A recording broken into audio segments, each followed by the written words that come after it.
Did we meet before? Yeah, you were here at one of the other programs, right? Yeah. Okay. Nice to see you again.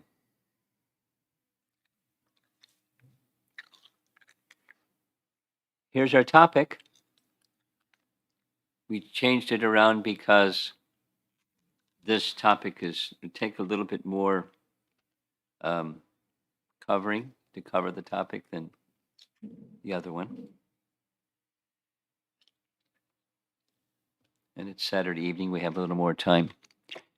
Mutually supportive roles of Sri Nam and Srimad-Bhagavatam.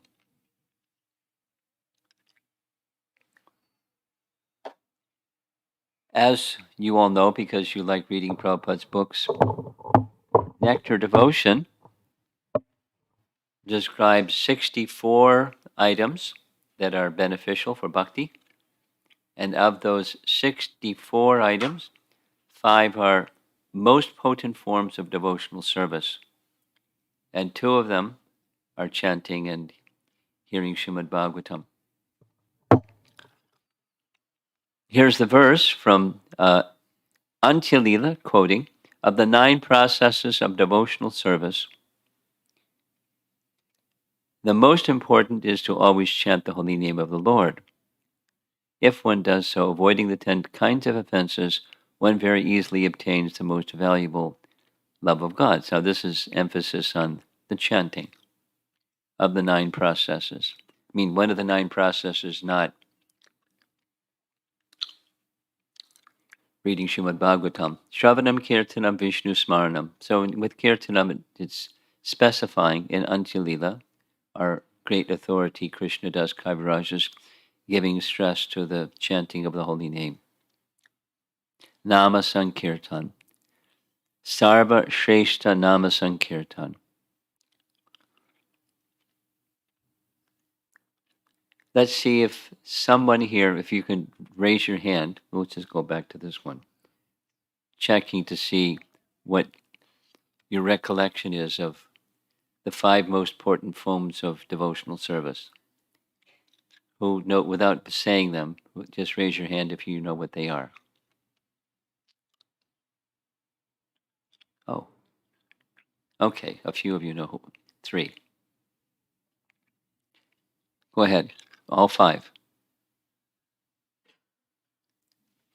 There's 2 of them, Nam Sankirtan. Living in Dham, performing sadhana bhakti, and association of devotees. Okay, let's try again. The first 3 you get, check the box. So it says living in the Dham. Then the other 2, Association of devotees. serving the devotees. Yes, as association means serving. Reading books. Worshipping the deity form of the Lord. Worshipping the deity form of the Lord. You agree? Behind you, because you also raised your hand. And I know you know. And what says specifically, what Rupa Goswami writes, is if any one of these 5 is performed without offense, small qualifier, then Bhava Bhakti sprouts immediately. Anyone without offense, even a little. Bhava Bhakti. So this now is a reference from Antya-lila, where it's describing the importance of Nam Sankirtan. And here's a nice reference emphasizing the importance of Srimad Bhagavatam. This is from the concluding section of Srimad Bhagavatam, where the glories of the Bhagavatam are being described. This Bhagavatam is the essence of all Vedanta philosophy, because its subject matter is the absolute truth, which, while non-different from the spirit soul, is the ultimate reality, one without a second. The goal of this literature is exclusive devotional service unto the supreme truth. And that's throughout the whole of the Srimad Bhagavatam. That's its message. And one who reads the Bhagavatam regularly gets the message. It goes in. You read it regularly. Now, back to Madhya Lila in Chaitanya Charitamrita, the power of these 5 principles, that's the 5 most potent forms of bhakti, is very wonderful and difficult to understand. Even without faith in them, a person who is offenseless can awaken his dormant love for Krishna simply by being a little connected with them. Now, the artwork is showing steps, and steps are leading to the abode of Radha and Krishna. Along the side, there's Caitanya Mahaprabhu in a swoon of ecstasy as he's approaching the abode of Radha and Krishna's pastimes. Here's a similar illustration without the text in it. So in the lower right corner, that's the 12 cantos of the Bhagavatam. And in the left side, that's the Mahamantra. And again, there's steps leading through a garden to Krishna. And that's these two are so mutually supportive, chanting and hearing Srimad-Bhagavatam. That's what we're exploring. Sri Chaitanya Mahaprabhu said, always discuss Srimad-Bhagavatam and constantly chant the holy name of Lord Krishna. In this way, you'll be able to attain liberation very easily, and you will be elevated to the enjoyment of love of Godhead. So they're mutually supportive. We'll spend some time first with glories of the holy name. And glories of the holy name are without limit, and so we're going to limit the unlimited just by making some references specifically to what Srimad Bhagavatam says about the holy name. And there's many places. This is just a few of the many places. Here's a reference from the 11th canto, chapter 5. This is it's Narada speaking to Vasudeva in Dwarka. For the conditioned souls wandering in this world, there is no greater attainment than Sankirtan, from which one obtains bhakti with mind fixed on the Lord, and by which samsara is destroyed. Now this is spoken even in the previous yuga, or toward the end of the previous yuga, because the chanting of the holy name is found in every yuga, but the other processes are not going to be as effective in this age, and therefore the holy name is exclusively the place where we should take shelter. This is referenced, as you see at the bottom, in Bhakti Sandarbha.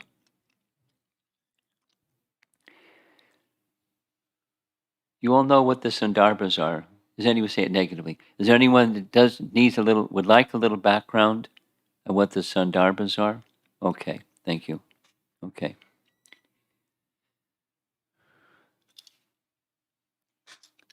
One of the youngest of the 6 Goswamis was Jiva Goswami. Jiva Goswami's uncles were Rupa and Sanatan, and they had a third brother. Rupa and Sanatan were brothers, and their third brother was Balaba. And he was younger, and Jiva was his son. So you get an idea that's significantly younger than the other of the Goswamis. Raghunath Das was also quite young. Jiva Goswami was even younger. And the whole series of events happened where he ended up inspired by taking shelter of his 2 uncles to go to Vrindavan. He was born in Bengal, in Ramakeli, the place where Lord Chaitanya first met Rupa and Sanatan, and Ballabha, their third brother. He was born there. He grew up when he was just quite young, barely a teenager. He left home to go to, because his father was gone. His mother gave him permission to be with his uncles. So he went to Vrindavan. And he studied under Rupa Goswami. He did many other things. He was visited by Lord Nityananda, because on his way to Vrindavan, he went to the place where Lord Chaitanya had appeared in Navadvip. Nityananda knew he was coming. He greeted him, and he took him to all the places of Lord Chaitanya's pastimes. It's a special event. There's 2 books written by Bhaktivinoda Thakur about it. And then he was sent by Lord Nityananda, before going to Vrindavan, go study the 6 doctrines, 6 darshans, under a disciple of Lord Chaitanya named Madhusudana Bhattacharya, Madhusudana something. Madhusudana something. And so he quickly learned.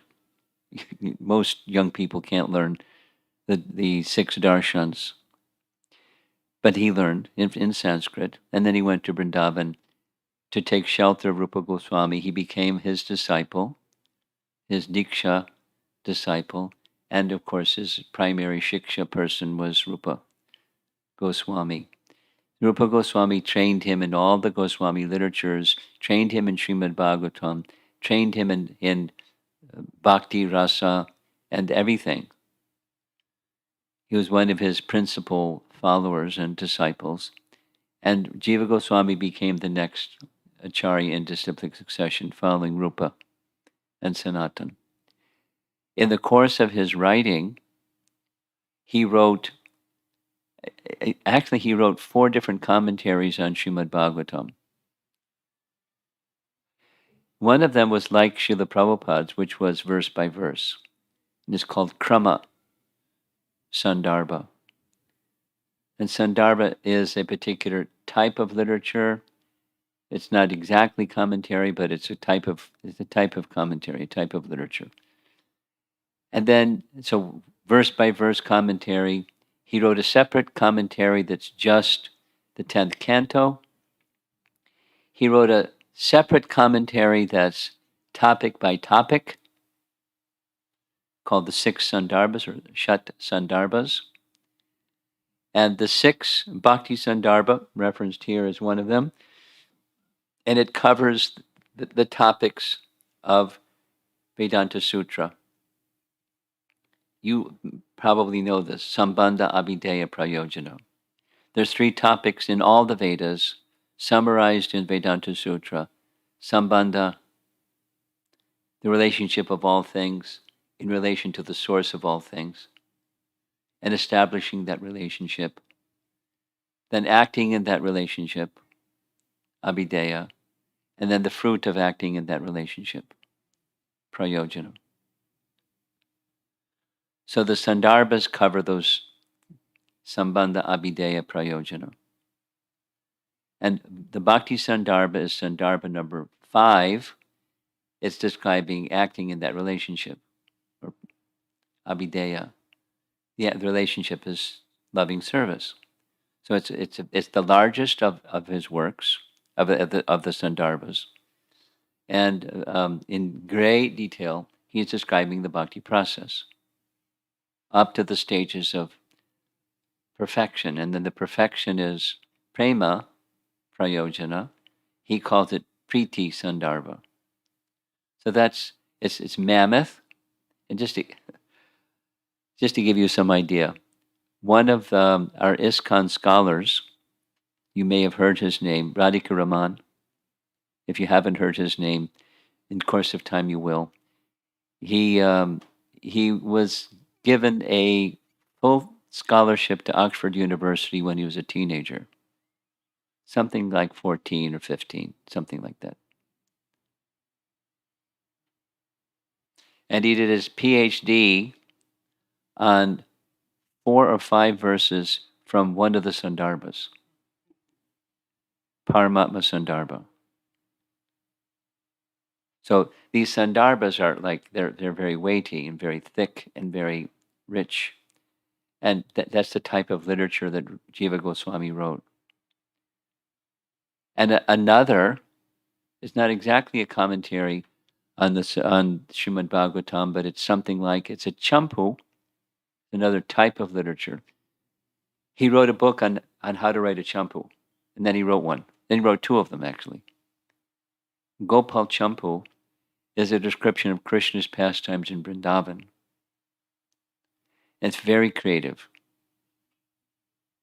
I like Jiva Goswami, so I'm going to go off a little bit. He, as you may know, Krishna promised the gopis and the residents of Vrindavan he would return. In Gopal Champu, it describes his return. And according to, it's not in the Bhagavatam, but our acharyas refer to Padma Purana, where after Krishna kills Shalva, after Krishna kills Shishupal, some demons want to retaliate, get back at him for killing Shishupal. So one of them is his buddy Shalva. So Shalva attacks Dwarka, Krishna leaves Dwarka. Krishna goes outside of Dwarka, has a big battle with Shalva, and Krishna wins, and Shalva's finished.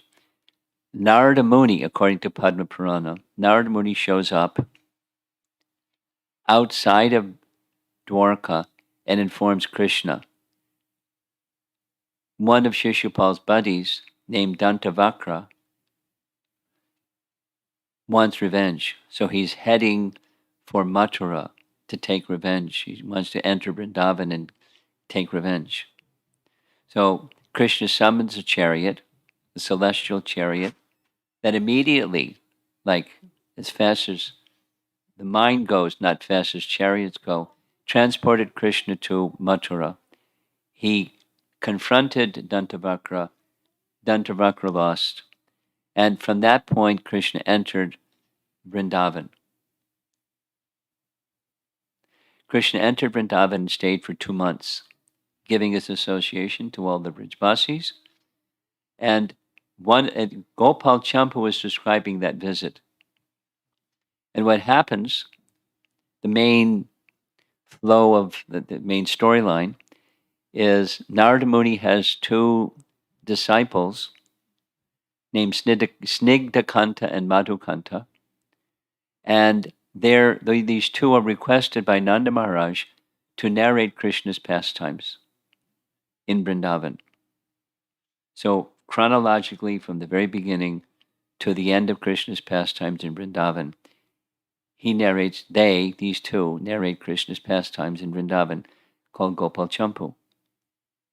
So Jiva Goswami is just this amazing, super amazing author. And one of his writings is Bhakti Sandarbha, describing the process of devotional service in an expanded form. So one of the verses in Bhakti Sandarbha is quoting a verse from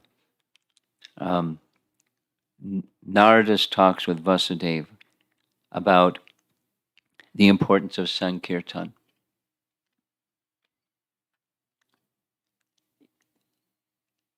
Samsara is destroyed.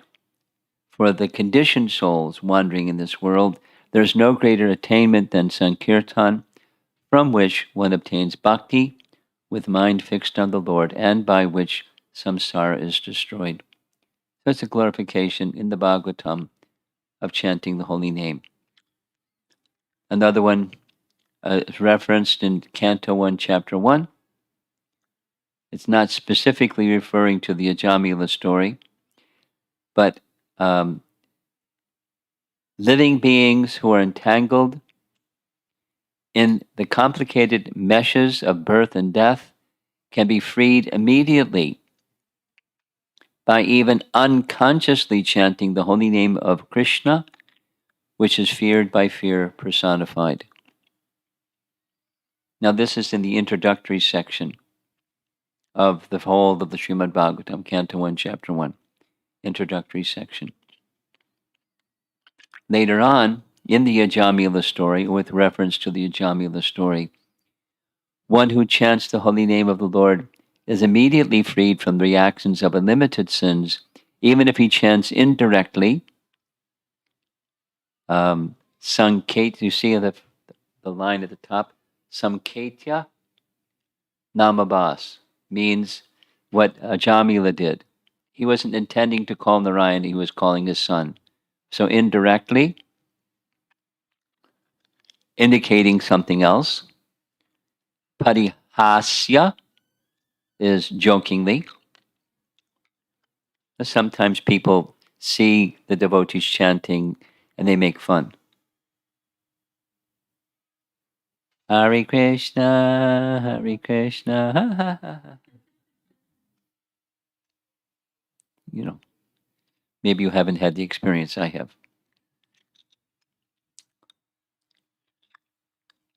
If I believe I have some leisure with all of you, so I'm going to tell a little story, a Prabhupada story.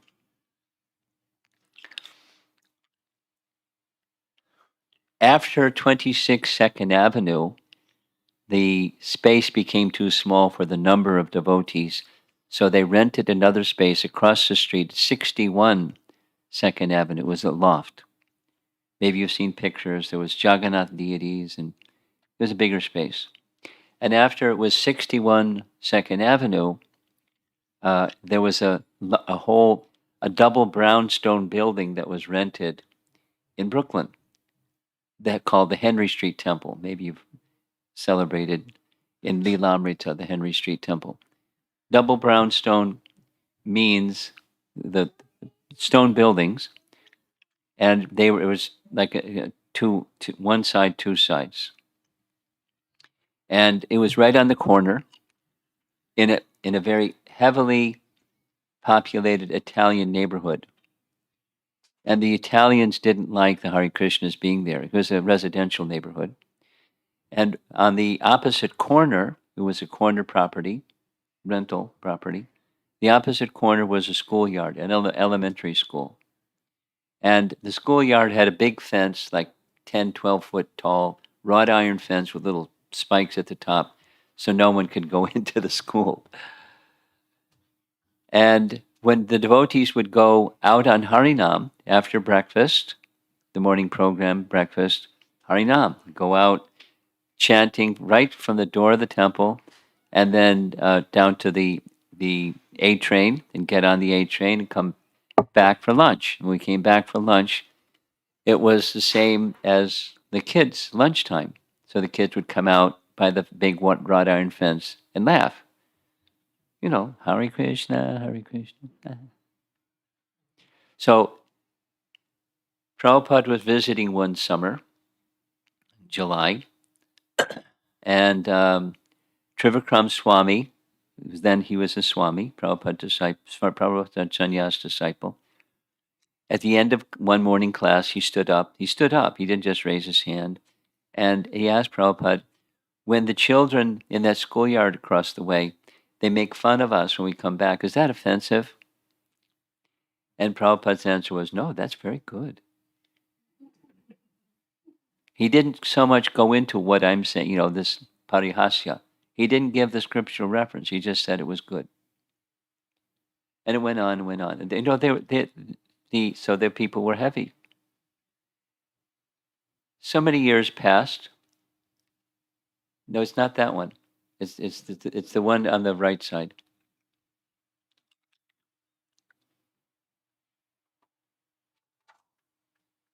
Thank you. Ooh. No, do the other side too, because it's still coming in. Right in my eye.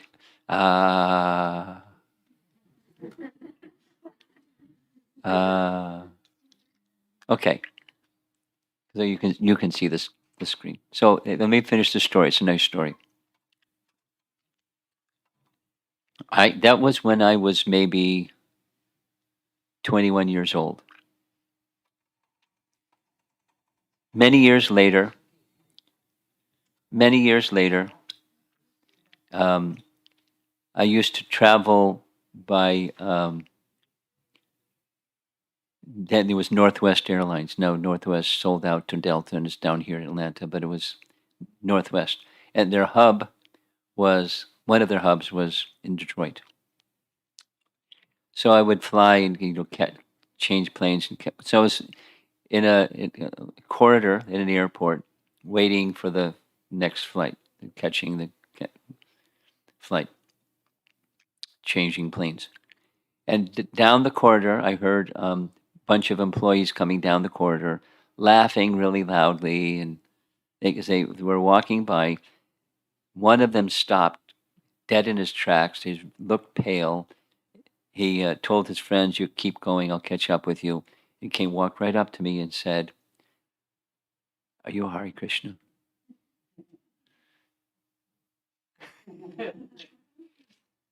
And I said, "Yeah. Why do you ask?" He said, "Oh, no." I didn't know what that meant. So what's wrong? He said, "I used to live in Brooklyn. And I lived right next to where there was a Hare Krishna temple." I said, "Really? I lived in that temple." He said, "Oh, no." He said, "We were really bad. I mean, if you left your windows open and had your music, we'd throw rocks through the windows. And if you left your cars on the street, we'd burn the cars, telling you you're not supposed to park on the street. We want that parking space ourselves." So we had to get another, rent a place to put our cars some distance away because it was like a heavy neighborhood. Heavy neighborhood. And he said, "But you people were always nice and you always helped people, and you always fed people, and you were always kind to everybody. And we were so bad." And I was like just listening to his thing. And he said, "But one thing is that melody, it always stayed with me. And in the midst of anything, Hare Krishna, Hare Krishna." And I was surprised. And just today, as we were getting off of work, I started singing that same melody, and my coworkers started laughing at me, just like we used to laugh at you. And then I came down the corridor and I saw you. Oh, please forgive us for all those bad things we did. You were so kind, and in whatever you do, please keep it up. You do good for people." And I was taking it like, wow, it's a good message. But it stayed with him, even that parihasya. It was purifying him. Unknowingly, he wasn't thinking he's getting purified. Anyway, there's a nice Sanketya Parihasya, musical entertainment, Stobham. When I was in college, I heard the Hare Krishna mantra, not from devotees because I hadn't met the devotees yet, but there was a professor from Harvard University who was traveling around the college circuit teaching impersonalism, but he was chanting Hare Krishna, and I didn't know what impersonalism was, but I became attracted to chanting. And so I found out that the Broadway musical Hair did chanting during the Broadway musical. So I went to the music room, checked out the album, and listened to the record, just kept listening to the singing again and again. And it was just musical entertainment. I had no idea what it was. I just was attracted. Musical. Or even neglectfully. That's the kind of chanting we do often. So that's called Namabhasa. Namabhasa.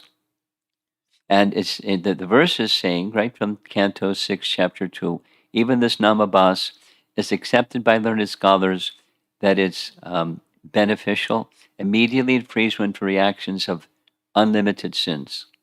Because that's what Ajamil did. It was the first kind. It was indirectly or not intending to call Narayan. He was calling Narayan's name.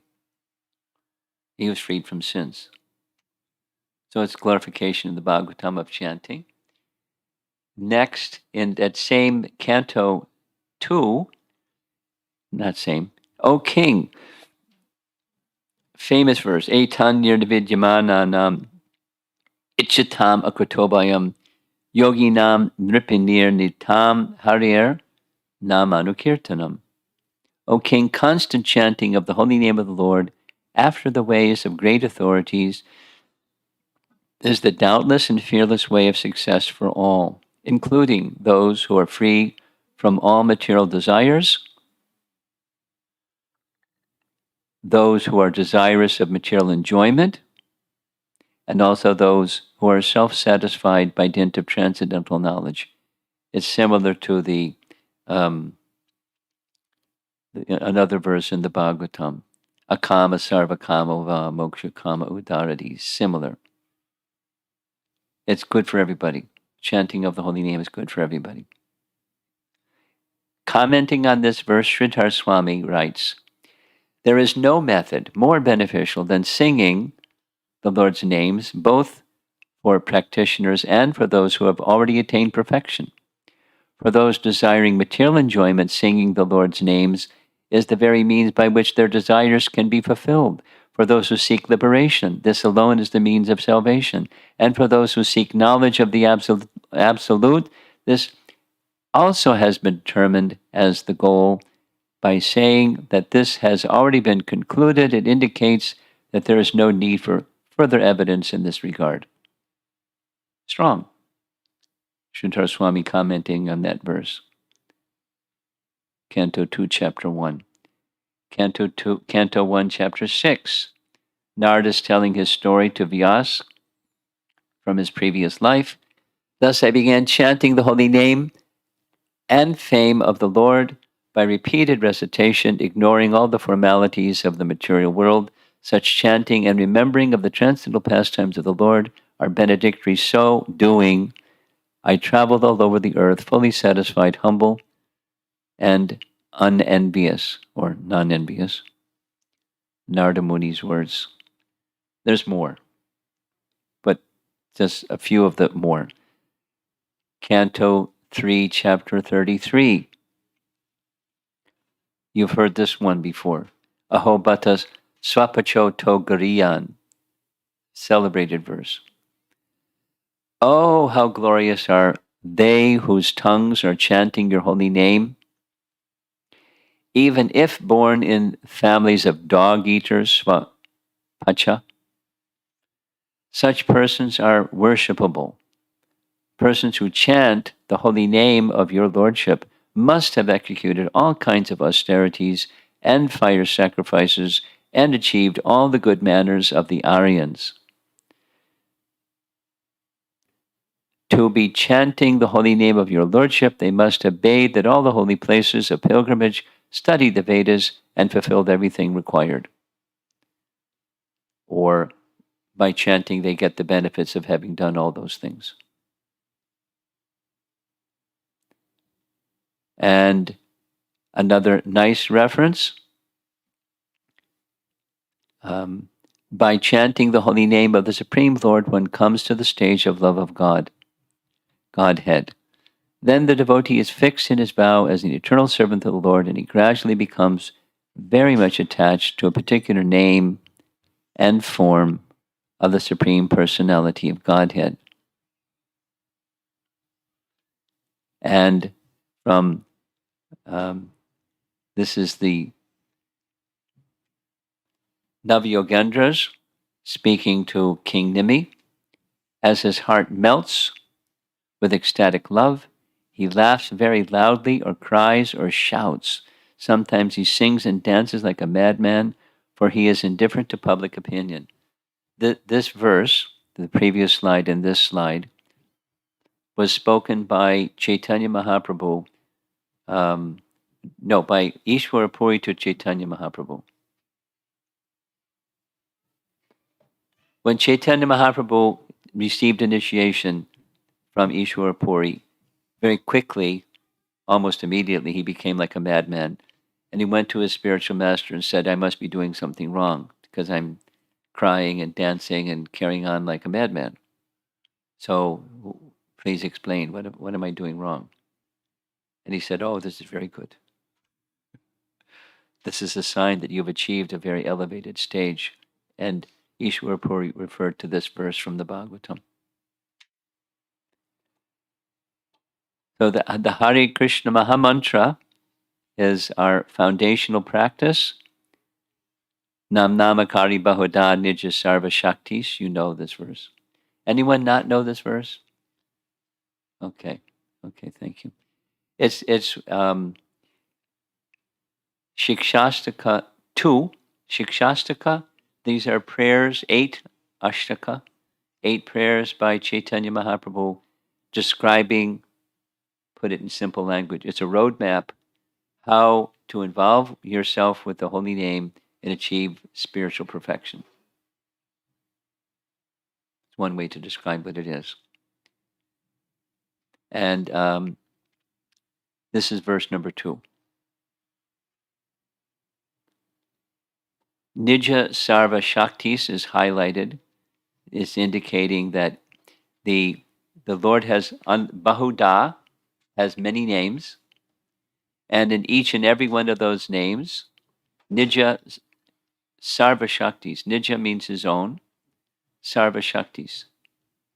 Nija Sarva Shaktis.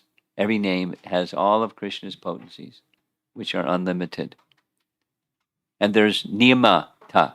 There's no rules and regulations, rules and prohibitions.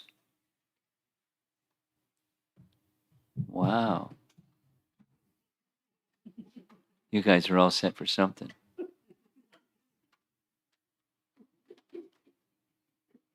Very polite. Just waiting for the noise in the back room when they start playing. Okay, so here's the translation. Oh, my Lord. That's Lord Chaitanya dancing. Your holy name alone can render all benediction to living beings. And thus you have hundreds and millions of names like Krishna and Govinda. In these transcendental names, again, you have invested all your transcendental energies. There are not even hard and fast rules for chanting these names, O my Lord. Out of kindness, you enable us to easily approach you by your holy names, but I am so unfortunate that I have no attraction for them. So the holy name itself is invested with all spiritual potencies. Here's a nice image. I like this one very much. It's a mandala. At the center is the Om, and then the Mahamantra around the outside in many different patterns. By producing the gross sound of the mantra and hearing, we change sound on a more subtle level. This was in our presentation last night at the Govinda's Cafe. You know, a different audience, very different audience. But, you know, it was about sound, the power of sound and the power of the mantra. So this was from that presentation. So sound has potencies. Even material sound has potencies, and studies show it without going into it. Sound changes molecular structure of water. And the body is 70% water. And the earth planet is 70% water. Sound affects the planet, affects our body, which affects our consciousness. Sound is really important. By producing the gross sound of the mantra and hearing, we change the sound on a more subtle level, on the level of thought, then on the level of desire, and ultimately we experience something beyond this material existence on a transcendental platform. So that's sound through the name, and then there's also the Srimad-Bhagavatam is recorded sound in a different way. If the Mahamantra is so potent and can award us the whole spiritual world, then why do you need Srimad-Bhagavatam? That's a good question. There's a lot of emphasis, certainly. Harer Nama, Harer Nama, Harer Nama, Eva Kevalam. Kalo Nasteva, Nasteva, Nasteva Bhaktiranyata. If that's everything, then why Srimad Bhagavatam just chanting? Let's hear.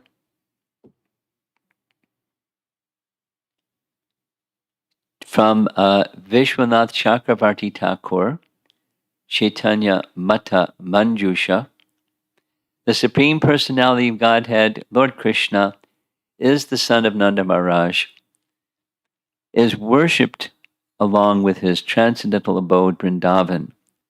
Araju Bhagavan Brajesh Chaitanyas, another celebrated verse. The most pleasing form of worship for the Lord is that which was performed by the gopis of Vrindavan.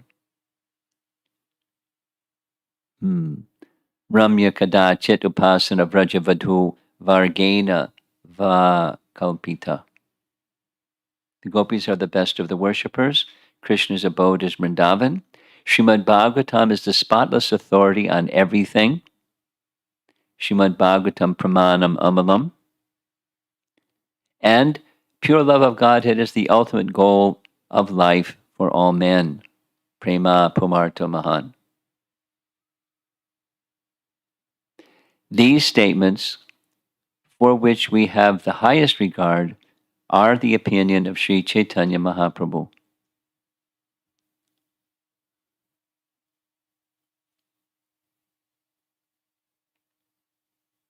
Srimad Bhagavatam Pramanam Amalam is in that verse. It's the spotless evidence or authority or proof in understanding transcendence. When Chaitanya Mahaprabhu was residing in Jagannath Puri, we know this from Chaitanya Bhagavat, he would go daily to see the deity of Lord Jagannath, dance before the deity of Lord Jagannath, get prasad from the deity of Lord Jagannath, take that prasad to Haridas Thakur, who wouldn't go to the temple, and bring Jagannath prasad to Haridas, discuss for some time, and then go see the deity of Gopinath, where Gadadhar Pandit was residing, dance before the deity, and hear Gadadhar Pandit recite Srimad Bhagavatam every day for several hours. Imagine. Too bad they didn't have MP3 digital recorders. What that was like. Who knows what that was like? Who knows? I mean, Radharani, as Gadadhar Pandit reciting Srimad Bhagavatam to Chaitanya Mahaprabhu, who is Krishna in Radharani's mood, hearing Srimad Bhagavatam.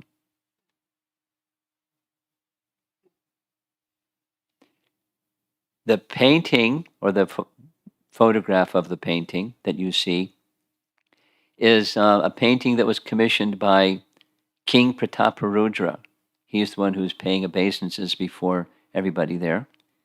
And it's on the side of Narendra Sarovar, where seated in the center is Gadadhar Pandit, who's reciting Srimad Bhagavatam. Behind him are Lord Chaitanya with the shaved head, Lord Nityananda with the blue dhoti, and then there's all the other assembled personalities. Sarvabhauma Bhattacharya is the one in the corner with the big beard, and then there's everybody. Swarup Damodar, and you know, the names are written in Bengali on one copy of this, and it's standing up in the back with his palms folded. That's Haridas. So if you are the king of Orissa, and you were an associate of Lord Chaitanya, a contemporary with Lord Chaitanya and his devotee, and you wanted a painting that showed you along with Lord Chaitanya and the other associates, you would think it would be Sankirtan. But it wasn't. He commissioned this painting, and they're sitting and listening to Srimad Bhagavatam. And the Chaitanya Bhagavat, it says that Chaitanya Mahaprabhu would hear from Gadadhar Pandit every day for 3 hours, and he loved hearing the stories of Prahlad Maharaj and Dhruva Maharaj And after hearing them, he would ask him, say it again, say it again, say it again. Not like I've already heard that one, tell me another one. He was enjoying, transcendentally relishing the topics of Srimad Bhagavatam. This is Prabhupada's introduction to the Srimad Bhagavatam. In the modern age, Lord Sri Caitanya Mahaprabhu preached Srimad Bhagavatam by practical demonstration. It is easier to penetrate into the topics of Srimad Bhagavatam through the medium of Sri Chaitanya causeless mercy.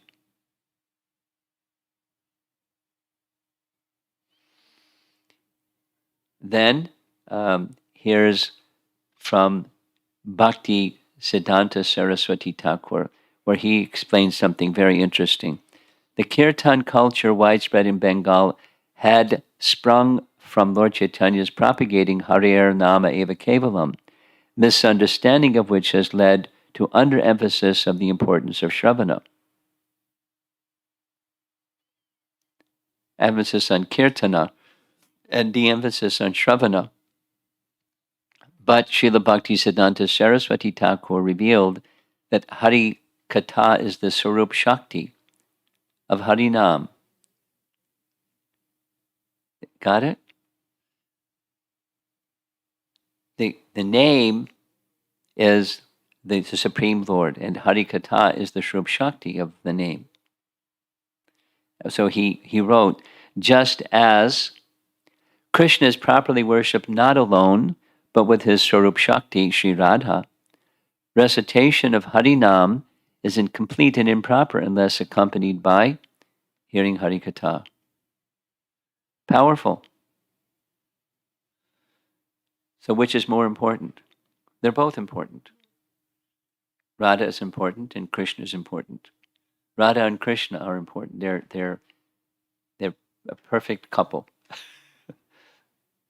The topic, our theme for this presentation is how they assist one another. Hari Katha, the Bhagavatam's message, Krishna Katha or Hari Katha, and the holy name. Prabhupada's purport, hearing from the text of Srimad Bhagavatam is considered the most important process of hearing.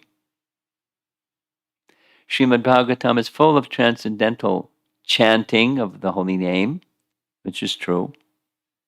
And therefore the chanting and hearing of Srimad Bhagavatam are transcendently full of mellows.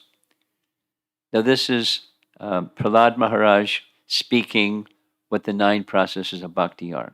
He spoke it to his father. What's the best thing you learned? And he recites the 9 processes of bhakti. And Prabhupada is giving his commentary when it comes to the first one, Shravana. It's hearing Srimad Bhagavatam.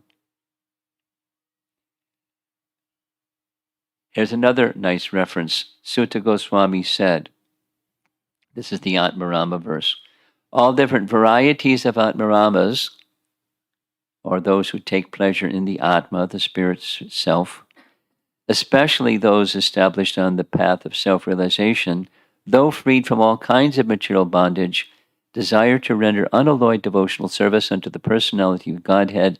This means that the Lord possesses transcendental qualities and therefore can attract everyone, including liberated souls.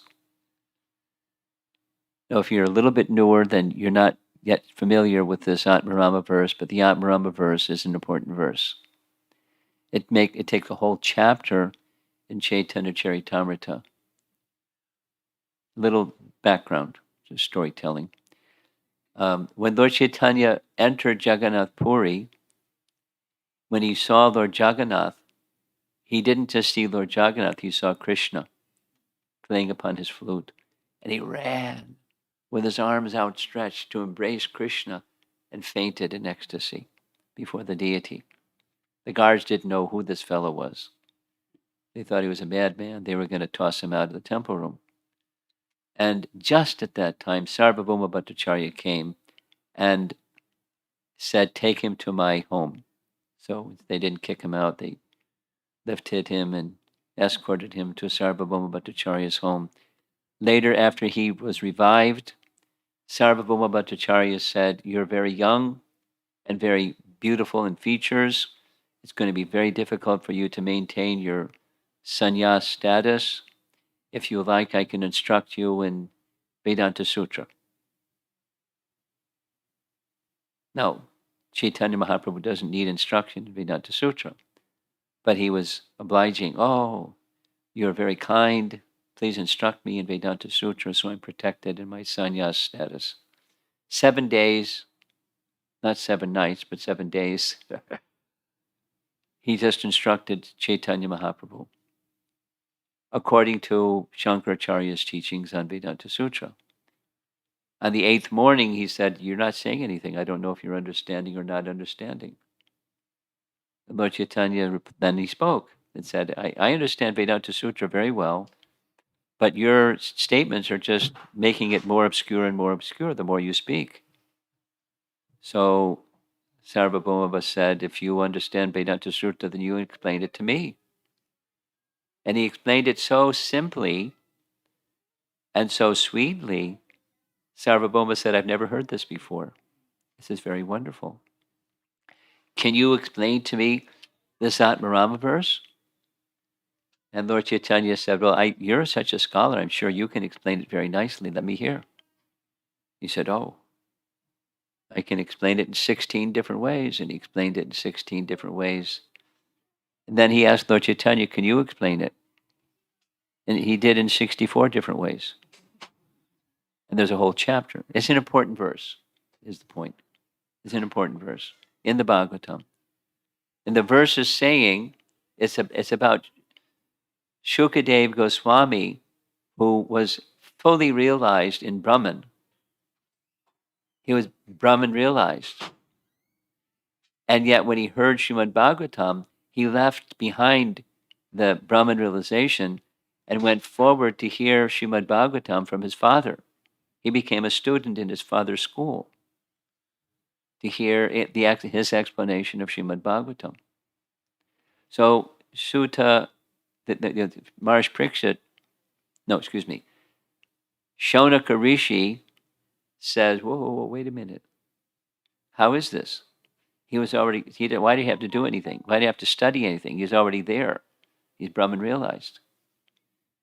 And then this is the reply. Sutta Goswami says, even the Atmarama people, they're satisfied within, they don't need anything outside, but they're attracted to the Bhagavatam, which means the topics of the Bhagavatam are not material because they're not attracted to anything material. And yet they're attracted to the topics of the personality of Godhead. Prove they're not material. And they derive great happiness and pleasure.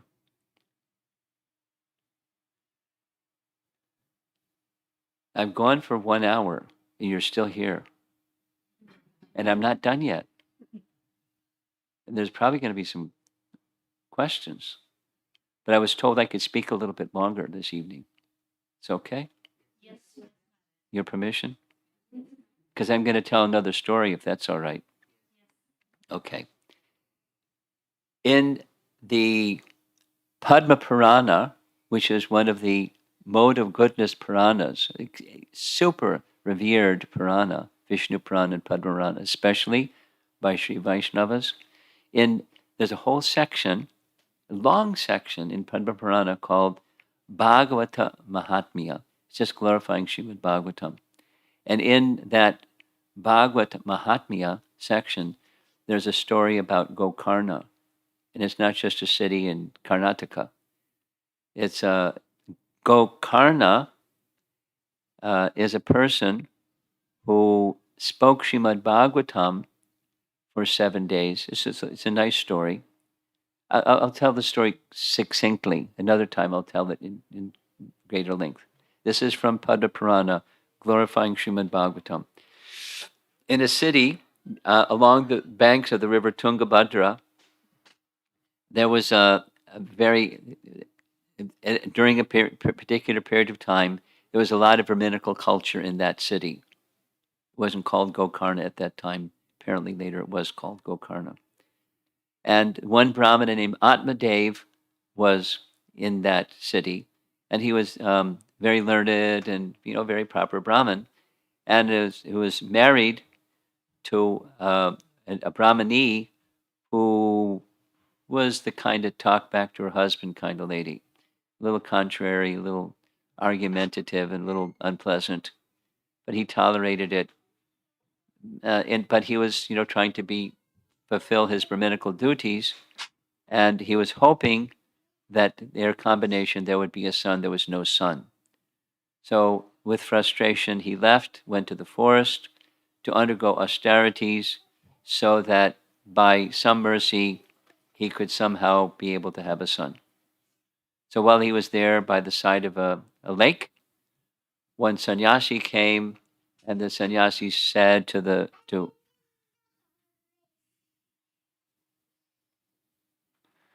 Atmadeva, the Brahmana, "You don't look so good. What's wrong?" Then he told this whole story. My wife and no son.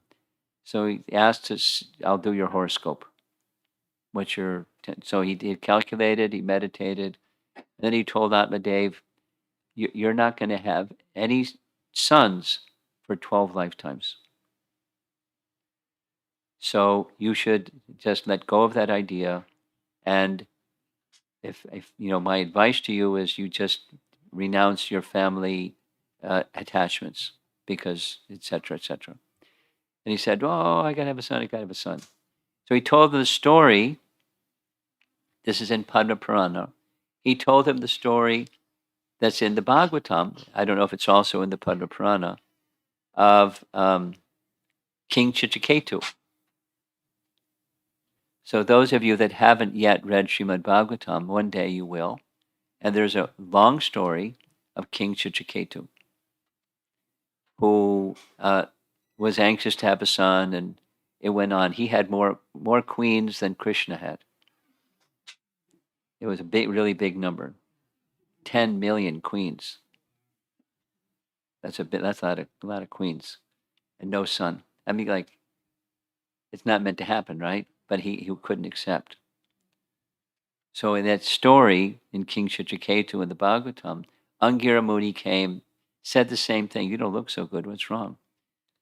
"I gotta have a son. But, it's not meant to happen. I gotta have a son. I gotta have a son." "Okay, I'll do a yajna so you can have a son. But he'll give you both pleasure and sadness. In fact, we'll give him a name, Harshashoka. That's his name." "Oh, yes, do the yajna." So he gave the yajna. And there was some payasam from the yajna. And he gave that to him. So you give to your queen, one of your 10 million queens. And there was a son.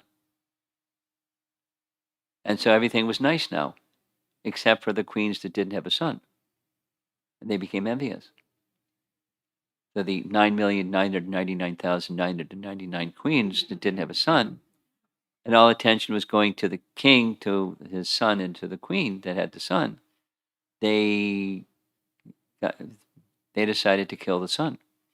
In the middle of the night, they poisoned the son. So King Chitraketu woke up in the morning, and his wife woke up in the morning, and they found their son dead. No. And Narada Muni and Angira Muni came right at the right time and said all the right things. And he came to the position of detachment and became a great personality. But he wasn't meant to have a son. So, Atmadev heard all this from the sannyasi and said, "I got to have a son. Please do something. You're a very capable person." So he said, "I'll tell you what, I'll give you a mango, special mango, and you can give it to your wife and she'll have a son. But she has to undergo fasting for 1 year." Oh, happy day. He went back and told his wife the good story, what the sannyasi said. And she was really happy about the mango, but she wasn't happy about the fasting part. So what to do? She met with her sister, who was pregnant. Her sister said, "I got an idea. You can tell everybody you ate the mango and now you're pregnant. And then when my child is born, I'll give to you."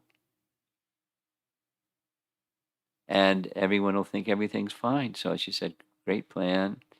But they gave the mango to a cow to see what would happen. And sure enough, the cow gave birth to a young person, a human, that had ears like a cow. Thus they called him Gokarna. Gokarna. And he was very Brahminical by his disposition. But the son that was born to the sister was given to Atmadeva's wife was just the opposite. His name was Dundukari, and they grew up like brothers, and Dundukari was a bad guy, and Gokarna was a good guy. I mean, very Brahminical. And after some time, Dundukari was so bad, and as he grew up, so bad, that his father left in disgust, went to the forest, and wanted to become liberated. And his mother, she tried managing this, wild young person, and she became disgusted, so she threw herself in a well and drowned. So now Dundukari's got the house and no profession because he was born into a Brahmin family. So he, it's a similar story to a Jamil. He became very bad and criminal and this and that and kept prostitutes in the house and so forth. The government came to know of his stealing and they tied him up and burned him, put him to death. So there's Dundukari, who has become, and I forget the Sanskrit word, it's not a Bhuta, some starts with a P, Pishacha. It's not a Bhuta, it's not a ghost, but so the way it's translated is a phantom.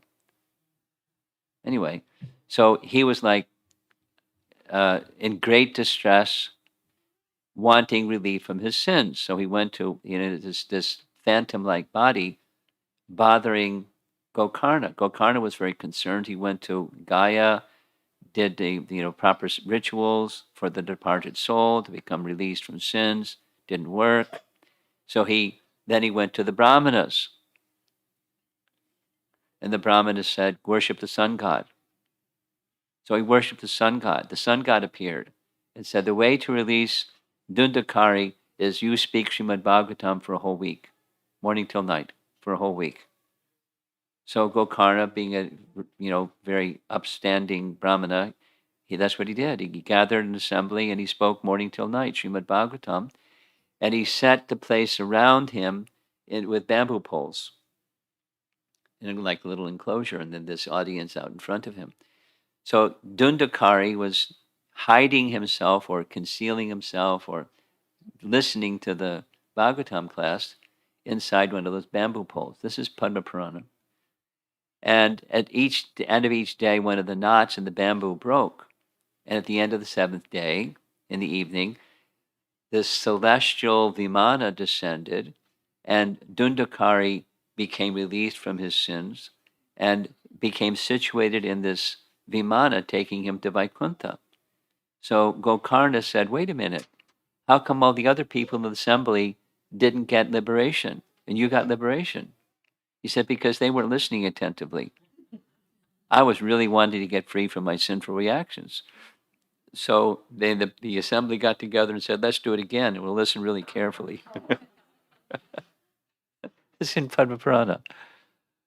So Gokarna helped Dundukari release from a ghostly body and attained the spiritual world just by reciting Srimad-Bhagavatam.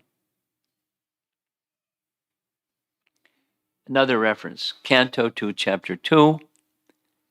Those who drink through oral reception, fully filled with nectarian message of Lord Krishna, the beloved of the devotees, purify the polluted aim of life known as material enjoyment, and thus go back to Godhead, to the lotus feet of Him, the personality of Godhead.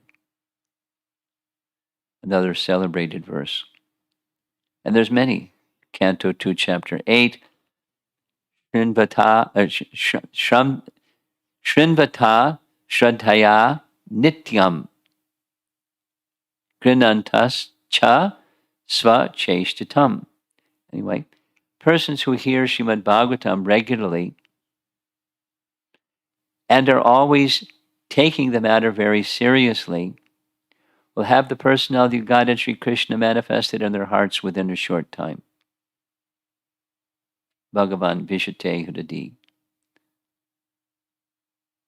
Read Bhagavatam regularly, Prabhus.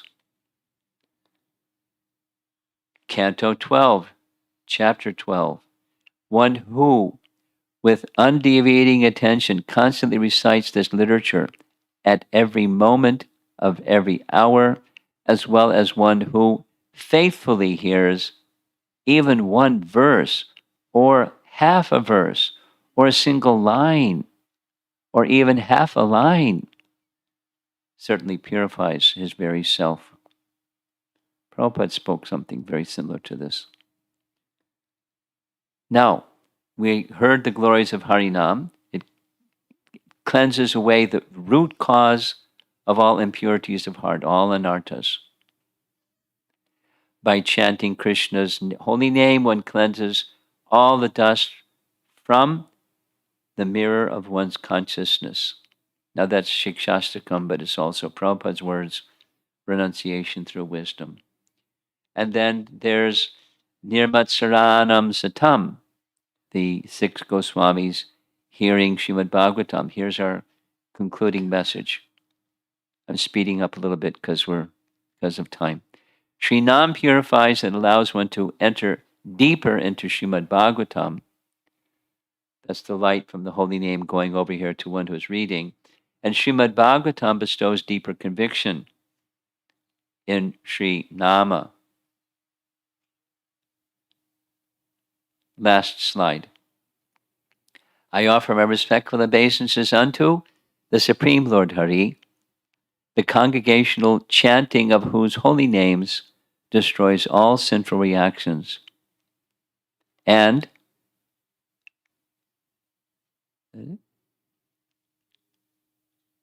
the offering of obeisances unto whom relieves all material suffering.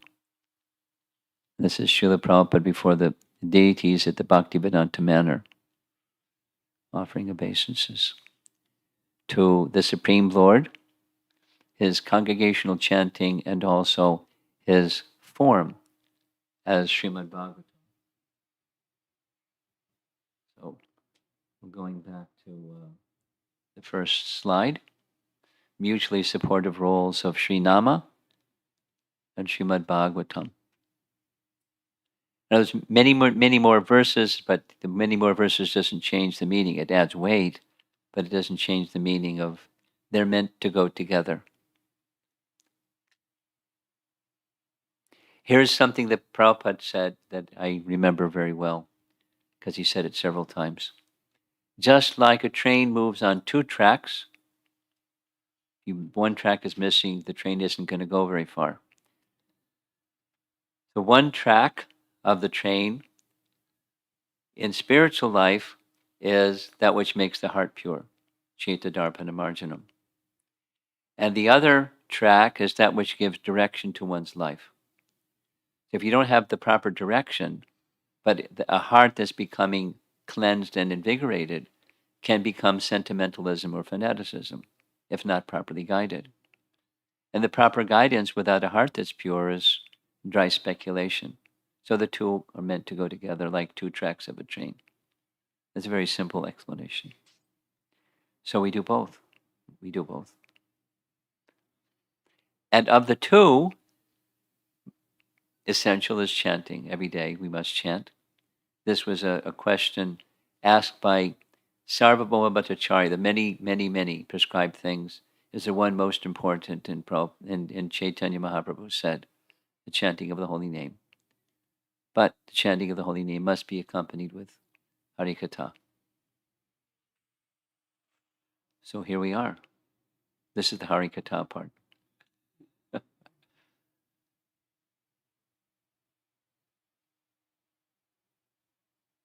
You're very patient. It's been 1 hour and 20 minutes. Let's see if there's some discussion. We have a little microphone on a cable, portable one.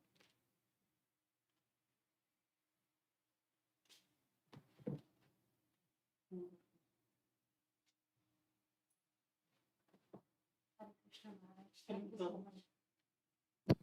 Uh, Hare Krishna Maharaj, thank you so much for such a nectarian class. Please accept our humble obeisances. Maharaj, I have a question where it said, one who chants even indirectly, um, all the sinful reactions disappear even once. So, sometime when we go for a book distribution and Harinam, and there is a little book, the black color book on chanting Hare Krishna. And sometime I tell people to chant after me, and they chant. Sometimes they ask me the meaning. What does it mean? good. I hesitate, but I tell them that it means that, oh Lord, please engage me in your service.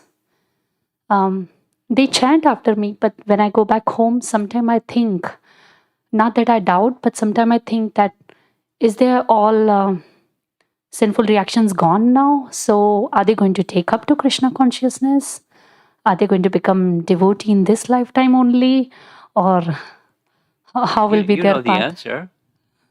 Not everybody that you say that to becomes a devotee, because in the next moment they're doing things that are contaminating because of tendency. It doesn't take away tendency, it takes away reactions of past. When Ajamila was calling his son, it wasn't just that, when the Yamadutas came, he was regularly calling his son. Narayan, time for your meal. Narayan, come sit in my lap. Narayan, Narayan, Narayan.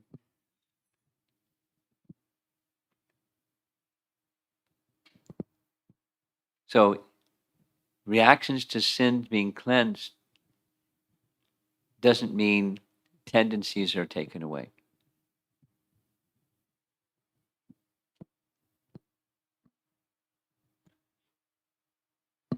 Therefore, sufficient hearing or sufficient, in Bhakti Siddhanta, Bhakti Vinod Thakur's words, Sukriti, he uses another words, but it's similar to Agyata Sukriti, Unmukhi Sukriti, unknowing Sukriti. And enough, and then gradually someone voluntarily says yes, instead of involuntarily, unintentionally getting purified. Okay. Yes, Maharaj. Thank you so much, Maharaj.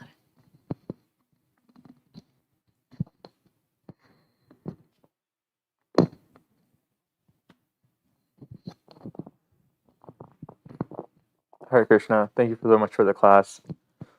My question is actually about the chanting process itself, and it's a bit of a technical question, but it has to do with this idea that when you're chanting the Hare Krishna mantra, the sound itself is coming from our bodies, our tongues, as it Yes, might be. that's correct. And it's a material sound in that aspect, and it might be purifying some subtle material elements that might exist in the subtle body or so forth. So, am I understanding this correctly? Do we draw the distinction between it being a spiritual sound, so to speak, but our propagation or replication of it, through our minds, which are material, through our tongues, which are material, and how is the effect then Good spiritual? question. Good question. The question that you're asking was also asked by Maharaj Parikshit directly in the Srimad-Bhagavatam. If you want to read it, I'll point to you where it is. Okay. It's Canto 10, Chapter 87. And it's the longest chapter in the whole Srimad-Bhagavatam, and it's the most complicated. But there's a very simple way to answer it, because it gets involved in the personified Vedas discussing with other personified Vedas, discussing with the four Kumars. They really go deep into that topic. But the principle of it is, because his question was, wait a minute, I'm in this high place, but how did I get there? Because I'm using my ear and you're using your tongue, which are material. So how do we get there? And, it's a good question. And that is, everything, when used in the service of the Supreme Lord, its spiritual nature is restored, because everything comes from, and when connected again with the Supreme Lord, its spiritual quality is restored. And therefore the tongue can act spiritually and the ear can act spiritually when connected. And there's a whole philosophy behind that. So material means forgetfulness of the source. Spiritual means remembrance of that source. And then when something, just like the microphone that's in your hand, it's a material thing. And it's all the other points you made, the voice and the vocal cords and the air passing through the vocal cords and the shape of the mouth, and it's material. But there's potency in that spiritual sound vibration that's invested. Nam namakari bahudanya sarva shaktis. There's potencies invested in that sound vibration that spiritualizes your tongue and your ear and the subtle faculties, the mind and intelligence. They become spiritualized because the quality. It's not just making any sound.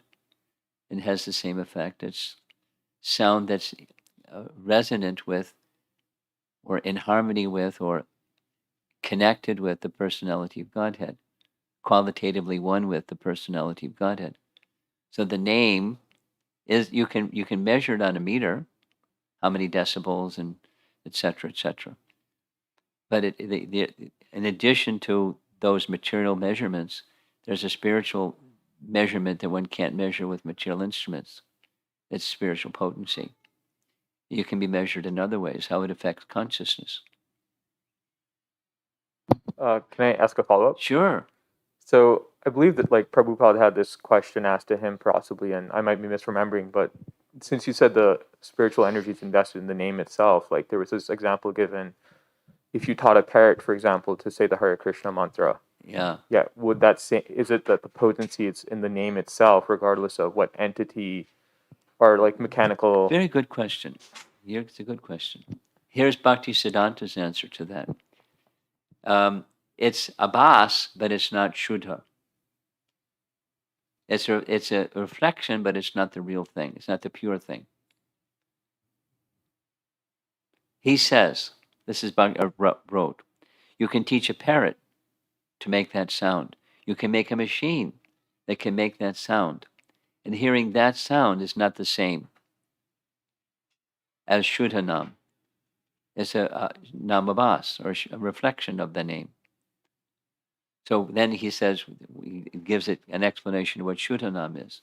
It's when the call is from the heart, calling, oh Lord Nityananda, please deliver the pure holy name. And when that name touches the heart, and the heart moves, that's the pure holy name.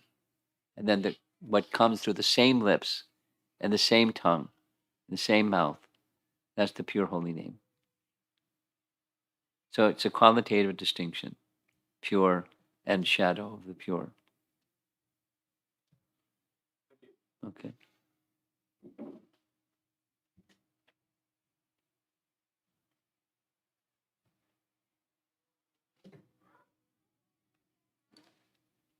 There's something over here. You lost your service. Go ahead.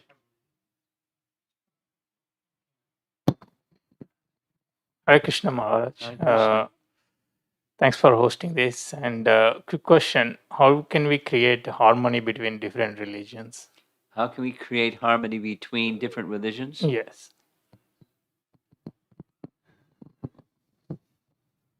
When people understand what real religion is, then you can get harmony between religions. When there's people don't understand what real religion is, you won't get harmony. You'll get disharmony. In many cases, people accept the externals as the essence of religion. Like what rituals you do and how you do those rituals, and that's what our religion is made up of, our rituals. And that's how it's taught in world religion courses. There's this ritual. I mean, I know that only because world religion classes come to the Hare Krishna temple, and the teacher points out, see this ritual, see that, they're blowing the conch, and they're waving the incense stick, and they're going over to the Vyasa-san, and they're offering a lamp, and that's the Hare Krishna religion. That's the ritual. And that's all they know. And that's how they distinguish this religion from that religion, is their rituals. Now, there's some teachings, whatever the teachings are, they're just reflections of, or the ritual, as far as they're concerned, that's where the distinctions are. So that's not what the essence of religion is. And people who think that don't know what real religion, this is Prabhupada speaking. Real religion is love of God. And when people come to the stage of love of God, then you'll have harmony. Doesn't matter this one, that one. When love of God is there, or love of God is the objective, then you follow the codes given.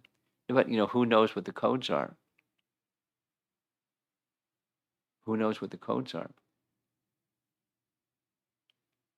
I mean, thou shalt not kill. There's a 9-year-old girl that's having some discussion with her classmates that are Christian, and her classmates are saying, "Oh, that refers to animals. I mean, that refers to humans, not to animals."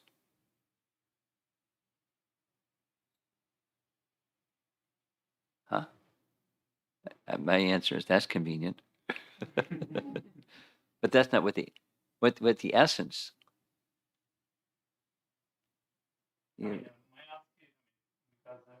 Microphone for the remote people. I mean, why I'm asking, like, there is so much violence, right? Yes, there's a lot of violence. So because of this, like, don't know who is. I mean, love for God is good, but which God is the question? No, that's not. The violence is not love of God.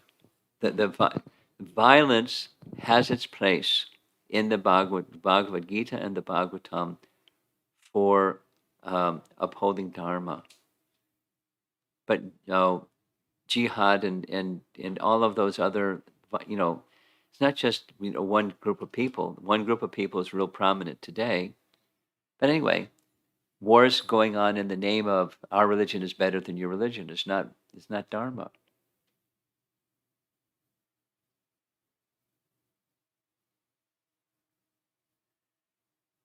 So how to stop violence in the name of religion? Is that what you're asking? That's not what your question was. Your question is how to have people have more harmony between one religion and another religion. It's to understand how everybody get like highest purpose in life. So well, but when that higher, what is the highest purpose? Is love of God. Who's going to disagree? Now, if you have your way of reaching and someone else has their way of reaching, they reach. They're not going to have war with each other. That's not going to happen. So it's the people that don't have that. They don't even know. Not Tevidu Svartakatimi Vishnu, Prahlad Maharaj. People don't know their Sva Arta. They don't know the real purpose of life, the real value of life. They don't know. They think it's something. And everyone thinks it's something. And some people are very impelled by the mode of ignorance, and that's the symptom of ignorance is destruction and violence. It's the problem is not the religion. The problem is the modes of nature. Particularly with violence, is the mode of ignorance. And ignorance is born from passion. I'm better.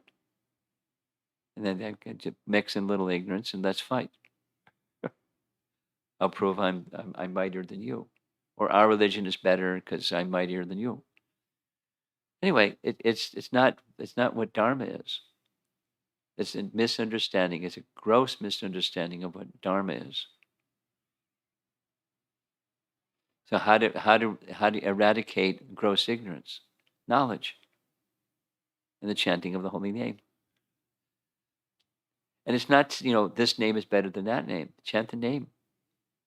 And chant the name. Persons who are practitioners of religion, they chant name in all the traditions. So do that. But they're not prepared because the modes of nature are swirling. Ignorance and passion. It's the age of Kali, and Kali is having a dance. So what to do? What Vyasadeva did was he compiled the Vedas, and crowned it with Srimad-Bhagavatam. And what Chaitanya did was read Srimad-Bhagavatam and chant the holy name. They can chant any name.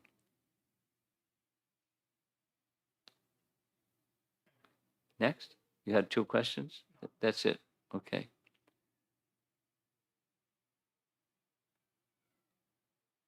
Anyone else? Okay. Hare Krishna Maharaj, Dandavad Pranams. Hare Thank you Krishna. so much for the class. So we were talking about Srinama and the mutually supportive role with Srimad Bhagavatam. So I just had a question. Is it advisable, since you advised all of us to read Srimad Bhagavatam, is it advisable to read by ourselves, or should Read it where? read by ourselves? Yeah, sure. But both are good. Read in groups and read by yourself. Okay. Read in the day, read in the night. Read sitting up and read lying down. So there is no offense per se, Maharaj? No. And if we read by ourselves, the probability of getting the essence of Srimad Bhagavatam, would it be the same as hearing it from? Of course not. Well, it depends on your receiver.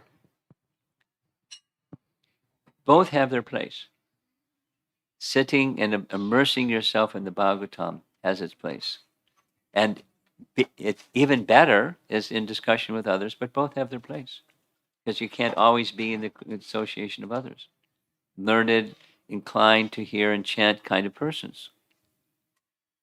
So you read it. Devotees do both. It's not an offense. Don't worry. And if you have the opportunity, read with others. And if you don't have the opportunity, read by yourself.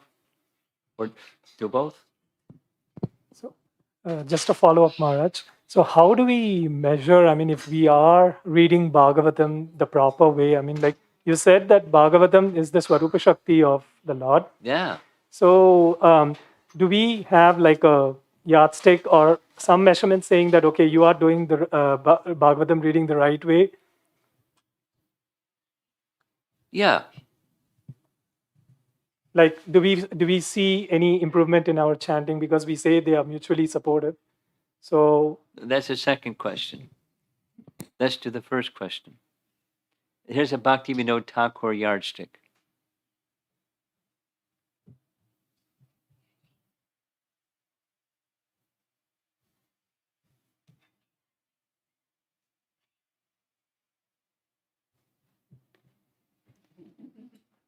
Two things. Attraction for the temporary is weakening. Attraction for the spiritual is strengthening. Specifically, attraction for hearing and chanting is increasing. Not just numerical, but attraction. Heart. Attraction. And just, the other is subsiding. That's a sign or a yardstick or a symptom.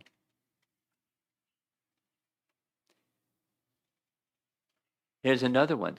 Compassion is when you speak or when you do something, how is it going to affect others? When that thought is coming, that's a sign that you're spiritually qualitatively improving. You may not even get it right, like what's beneficial or not, what's harmful or not, what's hurting, what's not. But if you have that consideration, you're going in the right direction.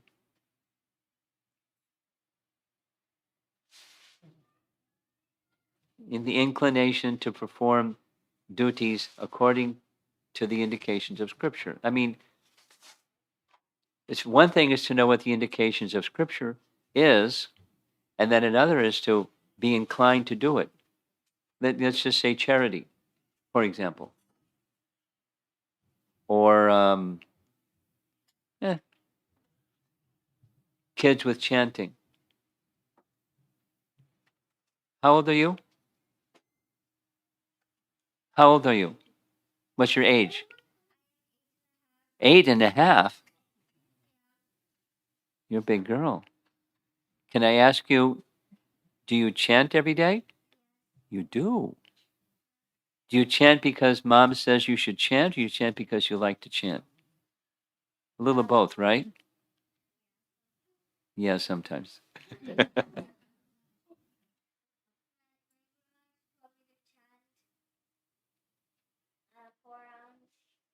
So you do that because he said to do it.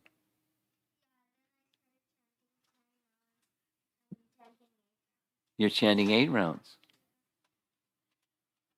Good for you. So it's an inclination.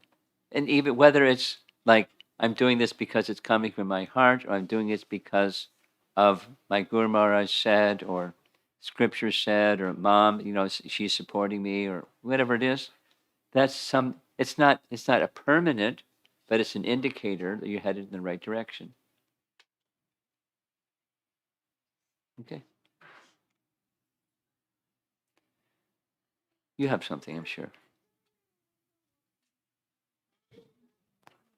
Shh.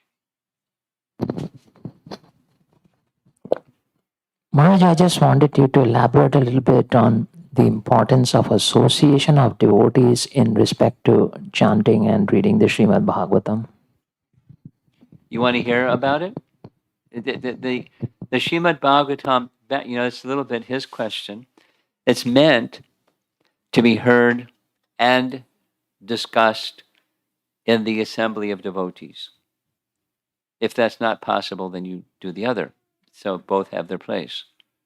But it's meant for taking the topics and churning the topics, just like we're doing, in the association of others that have some, spiritual, like-minded persons, have some spiritual inclination. But it's said that the potencies of the Bhagavatam are released. It's just like having a gulab jamun in a jar, and you just let it sit in the jar. You have to open the jar, put it in your mouth, and bite on it and chew it. And then the juice comes out. So the Bhagavatam is where the juice comes out is when you discuss in the association of others. So advanced souls, they like doing this. Katayanchas chamam nityam tushanti cha ramanti cha. That's what devotees like doing. They do because they like doing, not just because somebody said. It's ideal, but supposing circumstances are such that the ideal is not always possible. So then minimally, you read.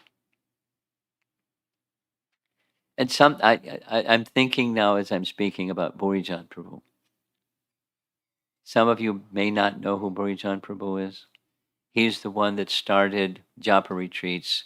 He's the one that started the VIHE. He's the one that started Bhakti Shastri. He's a pioneer. So when doing Bhakti Vaibhav, which was the first 6 cantos of the Bhagavatam, he was living in Perth, Australia, and he would read for 6 to 8 hours a day.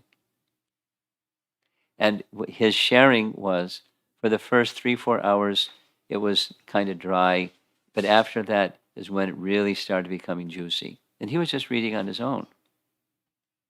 But, I'm sure that he was discussing with some of his friends and godbrothers that discuss topics, taking notes, and he was doing this as a service for the society.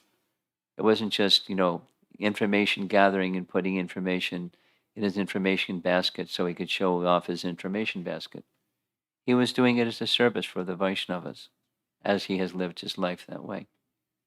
But it was a lot of it, as far as I understand, was solo. Because when he started this up, there wasn't a lot of the Bhakti Vaibhav type of people around.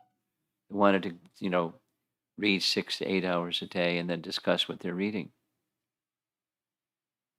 So it was a service to others, and then it stimulated others to do that similar service and to discuss the topics together.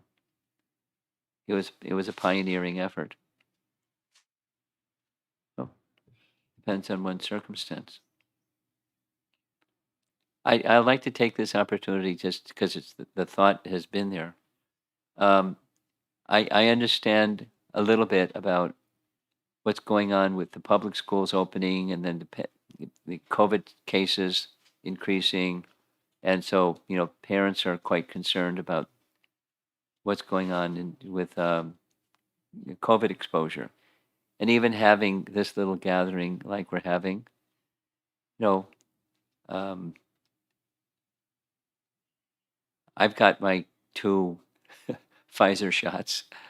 So, I hope most of you have also. The children haven't yet, but, as long as we're very careful.